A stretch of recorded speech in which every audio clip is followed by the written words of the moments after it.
Bonjour à toutes et à tous, dans cette vidéo, une inégalité importante à connaître que vous pouvez avoir en exercice, mais aussi elle vous permettra vraiment de progresser. Donc cette inégalité, c'est le logarithme népérien de x inférieur ou égal à x moins 1. Il faut la connaître.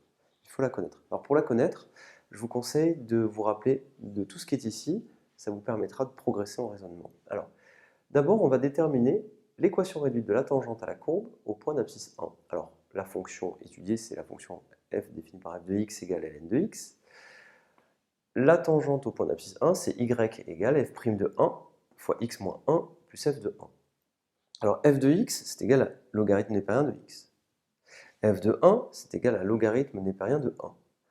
Logarithme népérien de 1, ça fait 0. F de 1, donc, ici, on pourra la remplacer par 0.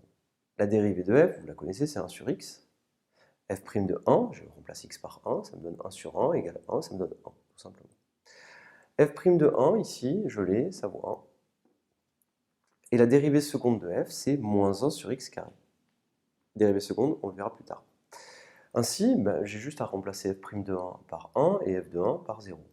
J'obtiens la tangente au point d'abscisse 1, son équation réduite, c'est y égale 1 fois x moins 1 plus 0, donc y égale x moins 1. Ça, c'est l'équation réduite évidemment d'une droite, il n'y a pas de difficulté là-dessus. Le coefficient directeur, c'est 1, il n'est pas écrit, et l'ordonnée à l'origine, c'est moins 1.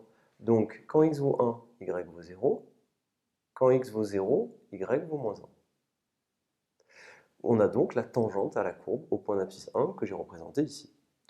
Visuellement, on s'aperçoit que de quelque chose d'un petit peu particulier. On s'aperçoit que notre résultat il est validé, c'est-à-dire que pour tout x, f de x est inférieur ou égal à x moins 1, qui est ici. Donc, vous voyez bien, si je prends un x ici, f de x est plus petit que x moins 1. Alors, cette position-là, elle a une explication. La dérivée seconde de f, elle est égale à moins 1 sur x carré, pour tout x. Donc la dérivée seconde de f est négative. La fonction f est donc concave sur R étoile plus. Donc, si vous vous rappelez bien du cours qu'on a vu sur la convexité et la concavité, la courbe CF est au-dessous de toutes ces tangentes, en particulier de celle-ci. Donc, pour tout x qui appartient à 0 plus l'infini, on a logarithme de x inférieur ou égal à x moins 1. Et ça, c'est le résultat qu'il fallait démontrer. Donc, pour résumer, cette inégalité, d'où est-ce qu'elle vient? Elle vient du fait que vous construisez la tangente à la courbe au point d'abscisse 1, vous rajoutez l'argument du fait que la fonction est concave sur R étoile plus. Comme elle est concave sur R étoile plus, dû au fait que la dérivée seconde est négative, et bien du coup, vous en déduisez que la courbe est située au-dessous de toutes ces tangentes, en particulier de celle-ci. Et vous avez donc l'inégalité demandée, et ça vous permettra de bien vous en souvenir, parce que ça, c'est un exercice très classique. Je vous remercie et à très bientôt.